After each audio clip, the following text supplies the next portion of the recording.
So when you were at Blue Plate, you grew sales 167%. That's in your bio. That's pretty crazy. What were some of like the top two or three tactics you used to kind of accelerate your growth? Where did you look for business? What kind of was it because of you just hired so many salespeople they hit the ground, or how did you get there? Well, thank you for looking at my bio. First and foremost, I joined Blue Plate, if we all remember the 2008 recession. Oh boy. Yeah.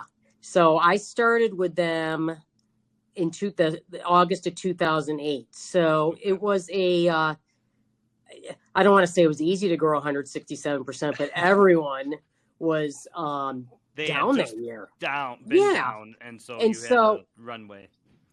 I'll tell you this, it's not necessarily about tactics, but I can get to that eventually. But what I was tasked with from the start was building a structure that was a sound structure that allowed the team to grow. Okay. And that was sorry, my phone just went cool. That was a critical step, which was recognizing are all the right players on the team. Mm-hmm. And now that we got the right people on the bus, let's move the bus forward. And so I did that. I will always say my mentor, Nancy Wright, brought me on. And what she had done at that point was really start building a strong executive leadership team. Right. So she did it piece by piece. She brought in our executive chef, Paul Larson, first. Then she brought in me. And then we brought in a director of operations by the name of Dan Joseph, who's operating partner there right now. And then we brought in a CFO. His name was Calvin Jin. And all of us worked together as a core leadership team to make the right decisions moving forward. And now, do I think have goals for you guys to look at? Like, did he know he wanted to do, 20 million in sales at the time, or did it kind of just like grow into that as you guys were kind of building? I think that grew into it. One of the greatest things, and the owner's name is Jim Horan. One of the greatest things Jim did, and Nancy at one point is we all, if you've heard of Zingerman's up in Ann Arbor, Michigan, we all went to Zingerman's and did something called ZingTrain, which I still always highly recommend to people. ZingTrain taught us how to vision.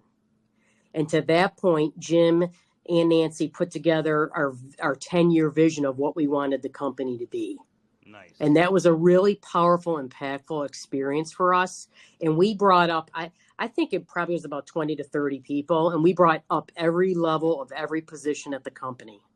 It wasn't just the leadership team. We brought different people from the warehouse, serving, people from the service side. We brought up everyone to get their input on how we grew the business. And that's eventually how we moved into that new facility when I was there, because we really put together a vision statement for that. Right.